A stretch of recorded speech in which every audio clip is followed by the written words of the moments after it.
지금 보시는 콘텐츠리 중앙도 마찬가지입니다.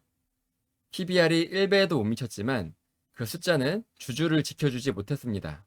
회생 절차에 들어가게 되면 대부분 기존 주식은 대규모 감자로 가치가 크게 훼손되는 경우가 많고 지금처럼 거래 정지로 당장 사고 팔수조차 없게 됩니다. 주가가 하락하고 PBR이 낮고 당장의 주가가 싸 보여서 들어간 투자자에게 이 PBR은 안전벨트가 아니라 단순한 장식이었던 셈입니다. 그러면 PBR이 아니라 무엇으로 한 개 기업을 거를 수 있을까요? 그것이 오늘 영상의 핵심입니다. 한 개의 기업을 거를 수 있는 안전장치. 그것은 바로 이자 보상 배율입니다.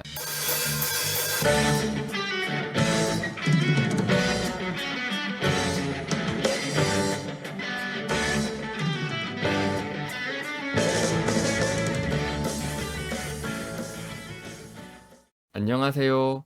주린이를 위한 추세추종 투자 따라잡기 저자 올투입니다. 여러분, PBR이 낮으면 안전하다라고 믿고 계신가요? 장부가보다 싸게 샀으니까 설령 이 회사가 망해도 내 원금 정도는 건질 수 있겠지. 많은 분들이 이렇게 생각하십니다.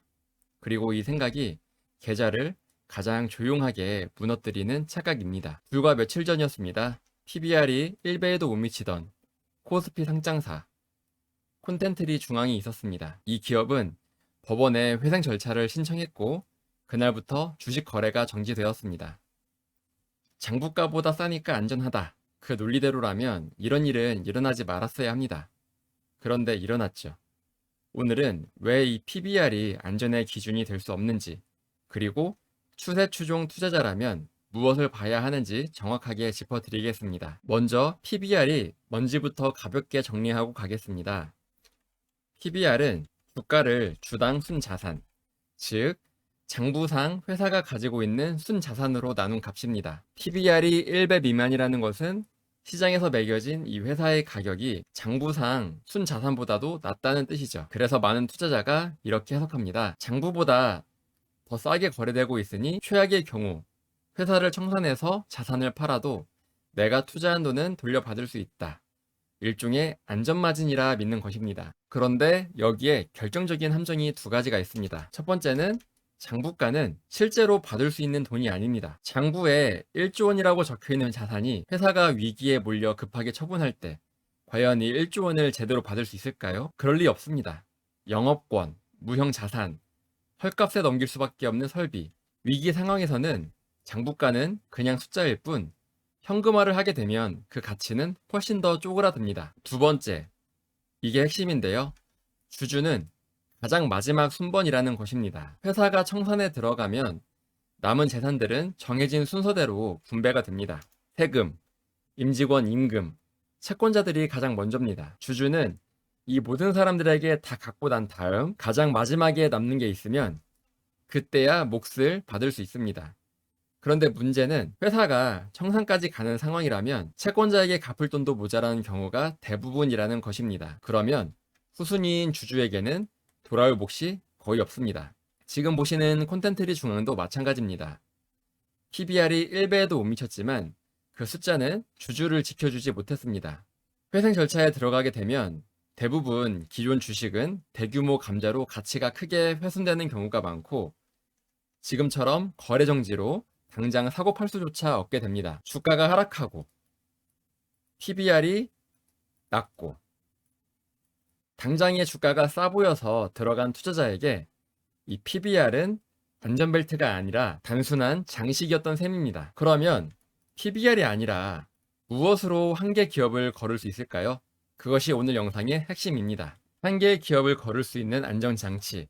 그것은 바로 이자 보상 배율입니다. 위험한 기업을 거를 때 봐야 하는 건 주가가 싸냐, 비싸냐가 아니라 바로 버틸 수 있느냐입니다. 그 답은 재무 건전성에 있는데 부채 비율, 자본 비율, 그리고 무엇보다 이자 보상 배율을 봐야 합니다. 이자 보상 배율은 영업이익을 이자 비용으로 나눈 것입니다. 회사가 본업으로 벌어들인 영업이익보다 이자 비용이 크면 클수록 그 값은 하락할 수밖에 없습니다. 예를 들면 이자 보상 배율이 3배다 라는 의미는 영업이익으로 이자 비용을 3번 갚을 수 있다는 뜻입니다.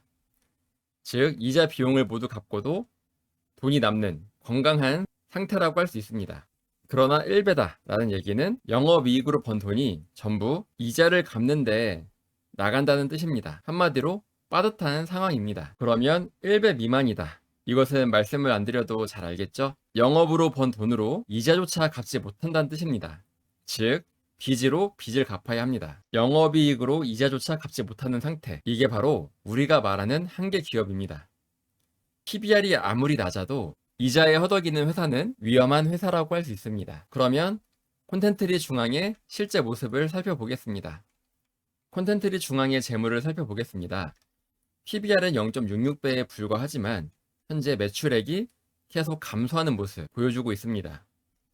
영업이익 역시 꾸준히 적자를 보이는 모습을 알 수 있습니다.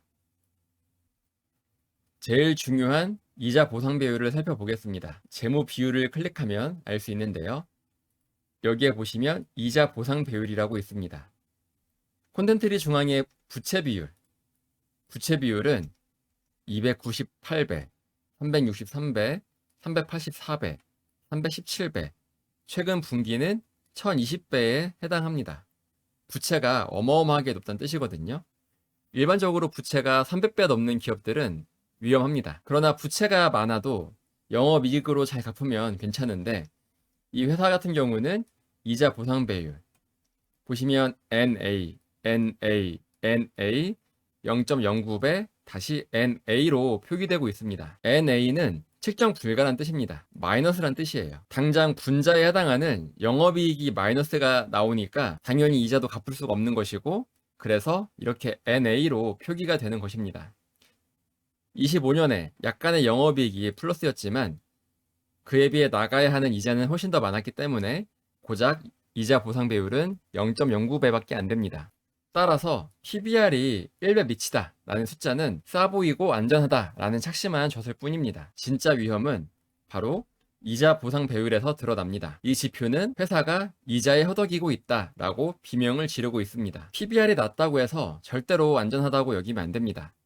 이자에 허덕이는 기업인지 아닌지를 판단해야 합니다. 그렇다면 추세추종 투자자는 이 모든 걸 어떻게 바라볼까요? 추세추종은 재무도 중요하게 봅니다.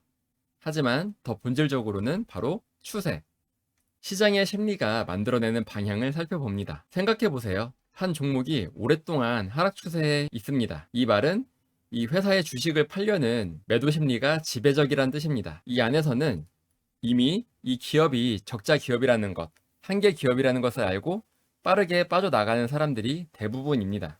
또한 재무가 좋아도 회사에 존재하는 악재를 미리 알고 있는 사람들이 빠져나가는 경우도 있습니다. 콘텐트리 중앙도 회생을 신청하기 한참 전부터 이미 하락 추세에 놓여 있었습니다. 최고가는 13,000원대였는데 현재 회생 직전 주가는 5,000원 미치었습니다. 이러한 회생 절차에 대한 악재가 미리 주가에 선반영돼서 매도가 매도를 부르며 하락 추세에 놓인 것입니다. 여기서 결정적인 시각 차이가 나옵니다. 일반적인 PBR 투자자는 주가가 하락하고 있고 또 PBR도 계속 내려오고 있기 때문에 점점 더 매력적인 가격으로 느껴질 수 있습니다. 하지만 추세 추종 투자자는 이러한 똑같은 현상을 현재 시장이 이 회사를 외면하고 있다라는 위험 신호로 읽습니다. 그래서 하락 추세에 들어선 종목들은 일찌감치 비켜섭니다. 손실은 최대한 짧게 끊고 이러한 위험에서 멀어지는 것. 이것이 바로 추세 추종의 원칙입니다. 추세 추종이 주목하는 영역은 정확히 반대입니다.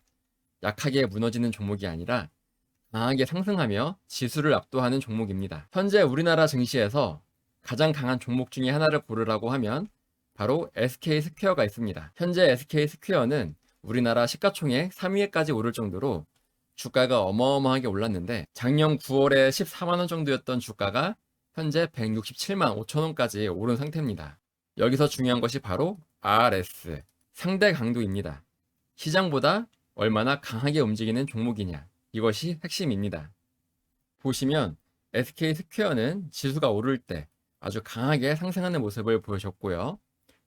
또 최근에 지수가 출렁일 때 SK스퀘어는 그보다 먼저 돌파가 나온 모습입니다. 지수는 여전히 정고점 부근에 있지만 SK스퀘어는 그보다 한 발 더 앞서서 정고점에 도달했습니다. 이렇게 지수보다 훨씬 더 강하고 시장을 주도하는 선도주. 바로 이것이 추세 추종 매매에서 관심을 두는 종목입니다. 또한 아무 데서나 매수하지 않습니다. 이런 데서 매수했다가는 한동안 주가 조정에 갇혀서 기회비용을 날릴 수 있고 이 추세가 아래로 무너질 수도 있기 때문에 반드시 돌파를 확인한 후에 매수에 들어갑니다. 베이스를 완성한 이후 돌파가 나오면서 추세가 다시 위로 향하게 되면 그때부터는 주가가 다시 강하게 상승할 수 있기 때문입니다. 추세 추종의 원칙은 결국 하나입니다. 시장을 이기는 강한 종목에 집중을 합니다. 시장을 이긴다는 얘기는 그만큼 이 종목에 강한 수요가 몰리면서 주가가 오른다는 뜻이고, 강한 수요가 몰리면 주가는 오를 수밖에 없습니다. 반대로 이러한 약한 주식은 멀리합니다. 하락하는 주식은 하락하는데 그 이유가 있기 때문입니다. 사람들이 아무 정보 없이 매도하진 않을 것입니다. 이 종목에 대한 악재를 빠르게 눈치챈 사람부터 매도하고 있을 것입니다. 오늘 내용을 정리하겠습니다. PBR이 낮다고 해서 안전한 게 아닙니다.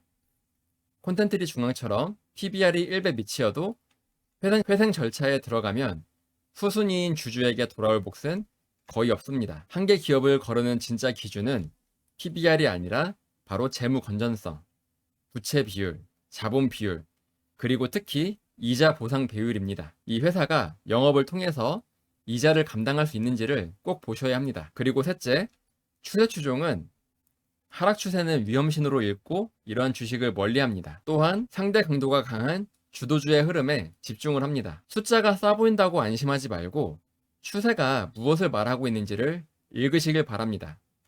그것이 계좌를 지키는 길입니다. 추세 추종 투자를 처음부터 차근차근 배우고 싶다면 주린이를 위한 추세 추종 투자 따라잡기를 참고하시면 큰 도움이 될 것입니다. 도움이 되셨다면 구독과 좋아요, 알람 설정 부탁드립니다. 다음 영상에서 또 뵙겠습니다. 이상 추세 추종 투자 연구소 올투스탁랩 올투였습니다. 고맙습니다. 올투 채널을 구독해 주시면 각종 주식 투자 정보를 빠르게 접하실 수 있습니다. 이상 올바른 투자를 지향하는 올투였습니다. 여러분의 올바른 투자를 기원합니다. 올투